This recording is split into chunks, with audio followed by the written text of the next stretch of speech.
दिन वो समझा देंगे, करेक्टी से वो बता देंगे कि 2 बच्चे ये सही रहेंगे। धर्म के आधार पर, धर्म के आधार पर ही तो ये कहते हैं ना। एक सेकंड, ये कहते हैं कि एक सेकंड, ये कहते हैं कि बच्चा जो देता है वो अल्लाह देते हैं, बस अल्लाह को बच्चा देने आते हैं, रोजगार मोदी से मांगना। तो आपको लगता है कि बच्चे सोच समझ के करने चाहिए कि आप कितने पाल सकते हो, कितने स्वास्थ्य अच्छा दे सकते हो, एजुकेशन अच्छी दे सकते हो? सोचने की क्षमता ना हो, जिनके पास दिमाग ही ना हो, तो उनको रोजगार और बेरोजगारी से क्या लेना देना है? कहीं भी लगाओ बम और फट जाओ, यही काम है, इसके अलावा कोई ऑप्शन नहीं। और मैं सीधी बात बता रहा हूँ कि इस देश के लिए एक कैंसर है जनसंख्या। जिस दिन जनसंख्या पे मौलाना अपने जनता को समझाना चालू कर देंगे, इस देश में ना बेरोजगारी रहेगी ना महंगाई रहेगी। से लेते हैं, क्या जनसंख्या नियंत्रण होना चाहिए सर? जनसंख्या इसी से महंगाई और बेरोजगारी कहीं ना कहीं है वो ज्यादा बढ़ रही है। देखो जी, भारत से ज्यादा चाइना की जनसंख्या है, वहाँ तो नहीं होता कुछ। मैं आपसे ये बोल रही हूँ, जनसंख्या नियंत्रण कानून आना चाहिए। जनसंख्या बीमारी नहीं है, प्लस पॉइंट है जनसंख्या। प्लस पॉइंट कैसे? ज्यादा होंगे उतना बड़ा होंगे। हाँ, बाकी दूसरे दूसरे देशों में जाके राज करेंगे। मेरे अमेरिका में जाकर आप इसलिए जनसंख्या के खिलाफ नहीं हो। राष्ट्रपति हम बनेंगे, सोनिया गांधी की लड़की चलाएंगे तभी तो पत्थर, सोनिया गांधी के। मैम मैं क्या कह रहा हूँ, तभी तो ये पत्थर चलाएंगे। एक सेकंड, तभी तो पत्थर चलाएंगे। जब जनसंख्या ज्यादा होगी तो अफगानिस्तान जैसा हल करने में समय नहीं लगेगा, बांग्लादेश वाला हल करने में समय नहीं लगेगा। सबसे बड़ी बात, इस देश को छोड़ दीजिए, फ्रांस चले जाइए, फ्रांस जैसे देश को भी इन्होंने पूरा मट्टी गर्द कर रखा है। अमेरिका का भी हाल बुरा कर रखा है। जब जनसंख्या ज्यादा होगा, जब जनसंख्या ज्यादा होगा तो पत्थर चलाने के लिए हाथ ज्यादा होंगे, बम फोड़ने के लिए 4-5 कार्यकर्ता ज्यादा होंगे, तो देश का माहौल बिगाड़ने के लिए अच्छा होगा ना। गजवाए हिंद का जो सपना देखा जा रहा है 2047 का, वो सपना ज्यादा 10 साल में पूरा कर लेंगे। तो टारगेट इनका 100 साल का था, 90 साल में पूरा किया। क्वेश्चन लेते सर, अगर जनसंख्या ज्यादा बढ़ेगी तो आप लोगों को सरकारी नौकरी चाहिए, सारी फैसिलिटी चाहिए, अगर नहीं मिलेगी तो आप गवर्नमेंट को दोषी ठहराओगे। सरकार बनाएंगे ना, सरकारी नौकरी क्यों?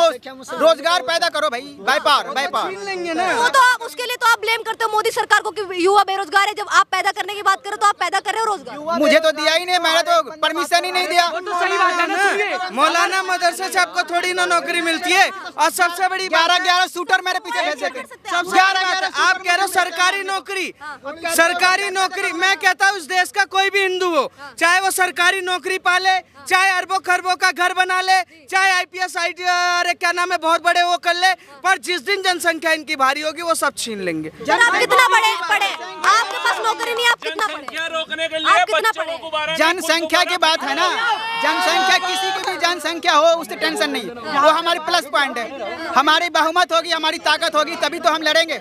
यहाँ इतने सारे हैं। सुनिए, अगर रुक जाइए भाई, अगर इनकी पैदाइश से पहले इनके पिताजी ने निरोध लगाया होता तो आज ये विरोध नहीं कर रहे होते। चाइना के लिए कर रहे हैं ना, इन्हें चाइना भेजिए जाए, वहाँ पे एक भी बातचीत चालू नहीं रही है, एक ही बातचीत नहीं चल रही है, इसलिए वहाँ अच्छी जनसंख्या, अच्छी पॉपुलेशन, अच्छे अर्थशास्त्र चल रहा है। ठीक है। अच्छा, एक मिनट, आपसे एक सवाल है, महंगाई और बेरोजगारी कैसे कम होगी? महंगाई बेरोजगारी, आप रोजगार पैदा करो ना, क्राइम खत्म होगा। कैसे पैदा कैसे होगा रोजगार? क्राइम खत्म होगा, गवर्नमेंट करेगी। जैसे ये बच्चा पैदा कर रहे हैं वैसे ही एक चाह रहे हैं कि रोजगार पैदा हो स्पीड से। ये स्पीड में जिस तरीके से रोजगार चाहते हैं ना, जिंदगी में इस देश में नहीं मिलना पड़ेगा। पहले ये तय कर ले कि निरोध और विरोध का तैयारी, उसके बाद इस देश में रोजगार अच्छे से होगा। और इस देश का हिंदू जाग गया है। योगी जी का एक नारा है, जब तक बटोगे तब तक कटोगे, एक रहोगे तो नेक रहोगे। मौलाना ने अभी बताई दिया। मौलाना ने क्या बोला कि जब हमारी संख्या ज्यादा होगी तो हम लड़ सकेंगे। किससे लड़ेंगे? किससे लड़ेंगे? हमसे, मतलब हमसे लड़ेंगे। ये दुश्मन से किससे लड़ेंगे? पाकिस्तान वहां से वो करता है तो कहते समर्थन है जी, समर्थन है। CNRC का विरोध होता है तो समर्थन है जी, समर्थन है। पर देश में हो जाए तो नहीं करते। सबसे बड़ी बात है कि इस देश का मालिक अगर कोई है तो वो सबसे बड़ा अगर कोई है बहुसंख्यक हिंदू समाज है, उसको समझना पड़ेगा। ये देश हमारी भारत माता है और हमें इसे अगर बचाना है तो हम अपने आप को सबसे पहले सड़क पर लाएं। सड़क पर अगर आएंगे हम, जिस दिन सड़क पर हम आएंगे, एक रहेंगे तो नेक रहेगा, जो नारा योगी जी का, वो तभी सफल होगा जब एक एक हिंदू जाति पाति से दूर होकर उसकी विदाई करके हिंदू हिंदू भाई बनेगा।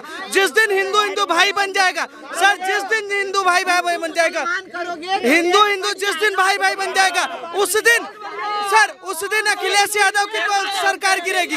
एक सेकंड यार, एक दिन जिस दिन सर, एक सेकंड, जिस दिन हिंदू हिंदू भाई सरकार बन जाएगा, एक से सर, उस दिन अखिलेश यादव की दुकान बंद हो जाएगी, कांग्रेस पार्टी की दुकान बंद हो जाएगी, समाजवादी पार्टी जिसे लेकर टीएमसी की सबकी दुकान बंद होगी, जिस दिन हिंदू एक एक हो जाएगा। सर अच्छा, लोगों की वेतन में परिवर्तन नहीं आया, जो मजदूर है उनकी पहले जो सैलरी थी वो कहीं ना कहीं 300 रुपए थी, क्या अब उसमें बढ़ोतरी नहीं? मैम मैं बता रहा हूँ 2014 से पहले इस देश में बेसिक सैलरी होता था 7,856 रुपए।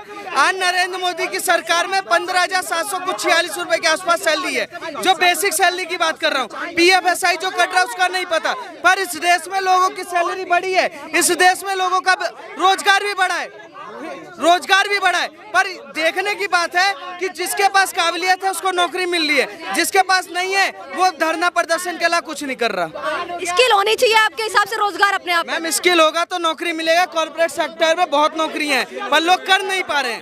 लोग क्या है कि इधर से उधर हवाबाजी कर रहे हैं।